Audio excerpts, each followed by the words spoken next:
In 1258, one of the most advanced civilizations on Earth was destroyed in 7 days. A city that had stood for 500 years, a library that contained the collected knowledge of the ancient world, a river that reportedly ran black with ink and red with blood for weeks. The people who did it didn't call themselves monsters. They called themselves the Hand of God, and by the time the world understood what had happened, it was already too late. This is the story of the Mongol destruction of Baghdad, the event historians call the most catastrophic moment in Islamic history, and one of the deadliest in human history, and almost nobody talks about it. Baghdad in the year 1250 was not just a city, it was the center of the world. For 5 centuries, it had been the capital of the Abbasid Caliphate, the most powerful Islamic empire ever built. Its population was somewhere between 1 and 2 million people at a time when most European cities held fewer than 50,000. It had hospitals, universities, observatories, and a library called the House of Wisdom that contained over 1 million manuscripts. Scholars traveled from China, India, Persia, and Europe just to read inside its walls. Mathematics, astronomy, medicine, philosophy. Baghdad was producing knowledge faster than any other place on Earth. The city sat at the crossroads of trade between East and West. It was rich beyond imagination. It was untouchable, or so everyone believed.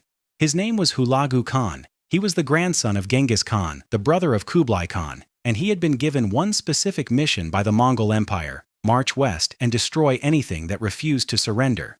He was not a savage by nature. He had Buddhist wives, Christian allies, and a deep appreciation for art and architecture. But he was Mongol to his core, which meant that mercy was a tool, not a value. When cities submitted, he let them live. When they resisted, he erased them. Hulagu arrived at the edges of the Abbasid Caliphate in 1257 with an army historians estimate between 120,000 and 150,000 soldiers. He sent a letter to the Caliph, al-Mustasim, with a simple message: surrender and you will be spared. Refuse, and nothing will remain.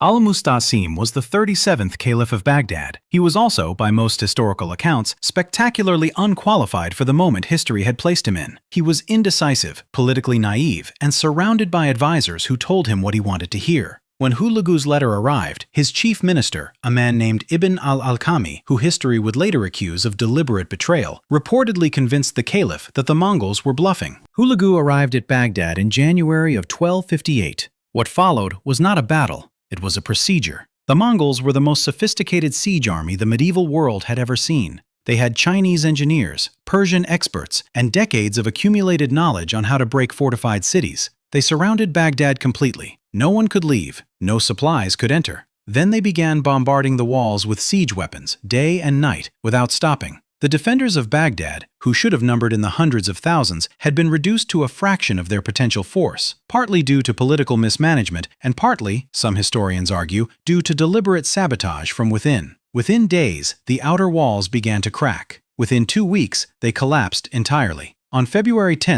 1258, the Mongols entered Baghdad. What happened next lasted 7 days, and historians still struggle to write about it without pausing. The Mongols moved through the city systematically. The Grand Library, the House of Wisdom, was emptied and destroyed. Manuscripts that had taken centuries to collect, translate, and preserve were thrown into the Tigris River in such quantities that the river reportedly ran black with ink. Scholars, poets, scientists, and philosophers were killed. The irrigation systems that had made the surrounding land fertile for thousands of years were deliberately destroyed, damage so severe that the region never fully recovered. Population estimates of the dead range from 200,000 to 1.6 million, depending on the source. Modern historians generally accept a figure somewhere above 200,000. Whatever the true number, eyewitnesses reported that the streets were impassable with bodies. The smell reached travelers days outside the city. Al-Mustasim was captured. Hulagu, according to historical accounts, did not want to shed royal blood directly. There was a Mongol belief that spilling the blood of a king would bring bad luck upon the earth, so they wrapped the caliph in a carpet and had horses trample him to death. With him died the Abbasid Caliphate, an institution that had existed for over 500 years, a lineage of leadership stretching back to the uncle of the Prophet Muhammad. It ended in a carpet on a winter afternoon in the ruins of what had been the greatest city in the world.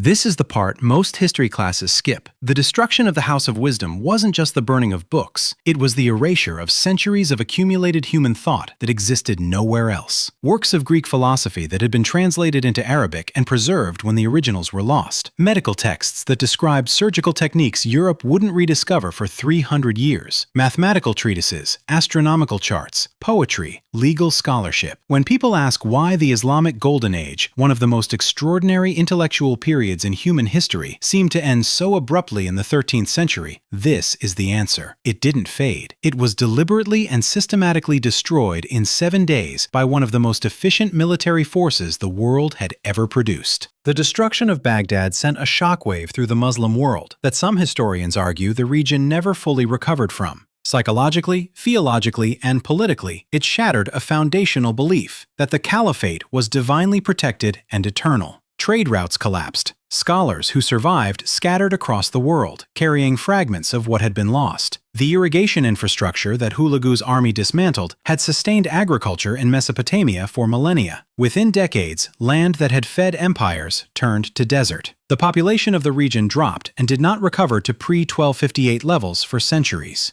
One event, 7 days. Centuries of consequence. Here's where it gets complicated. Not everyone accepts the full narrative. Some modern historians argue the death toll has been exaggerated over centuries of retelling. Some argue that Ibn al-Alqami, the minister accused of betrayal, has been scapegoated unfairly, his reputation destroyed by sectarian bias in historical sources. Some point out that Hulagu himself was not entirely anti-Islamic. His wife was a Christian, he had Muslim advisors, and he later employed Muslim scholars in his court. History is rarely a clean story of monsters and victims. What is not disputed is this: Baghdad was destroyed. The House of Wisdom was destroyed. The Caliphate was ended. Whatever the motivations, whatever the true numbers, the world that existed before February 1258 never came back. There is a story, likely apocryphal but repeated across multiple sources, that after the destruction of Baghdad, Hulagu was shown the ruins of the House of Wisdom. Surrounded by the wreckage of what had been the greatest intellectual institution in the medieval world, he reportedly asked his advisors,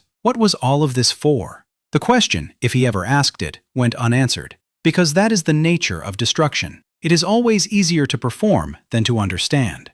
Hulagu lived another 7 years. He built palaces, commissioned art, and expanded his empire. But history records no moment in which he expressed regret. The caliph he had trampled to death under horses was mourned for generations. Hulagu is remembered largely by historians. Al-Mustazim, for all his failures, is remembered by an entire civilization. Legacy, it turns out, is not decided by the man who holds the sword. It is decided by the people who survive him and choose what to remember. It would be easy to look at this as an ancient tragedy with no modern relevance. But consider what was actually lost. The knowledge destroyed in Baghdad represented centuries of human effort to understand the world. Medicine, mathematics, philosophy, science. We don't know what we lost because the loss was so complete. There may have been cures, ideas, discoveries, and breakthroughs buried under the Tigris River in 1258 that humanity has spent the centuries since slowly rediscovering on its own. The destruction of Baghdad is a reminder that civilization is not a permanent condition. It is a fragile arrangement. Libraries burn. Knowledge disappears. Entire ways of understanding the world can be erased, not over centuries, but in days. And the people inside those civilizations almost never see it coming. Baghdad did not disappear. It should have, by every historical logic. A city that loses 1 million people, its ruling institution, its economic infrastructure, and its intellectual foundation in a single month should not recover. And yet, within a generation, people were rebuilding. Markets reopened. Mosques were repaired. New scholars arrived. The Mongols themselves, the very people who had destroyed the Abbasid Caliphate, eventually converted to Islam and began patronizing the culture they had tried to erase. Hulagu's descendants became Muslim rulers who funded Islamic art and architecture. History rarely moves in straight lines. The destroyers became the preservers. The rubble became the foundation. Baghdad would go on to be conquered again, by Timur in 1401, by the Ottomans in 1534, by the British in 1917. It has been a battleground for empires across 8 centuries, and it is still there, scarred, ancient, and stubbornly alive. Some cities are just too important to the human story to be finished off permanently. Strip away the dates and the names, and what's left is something far simpler and far more unsettling.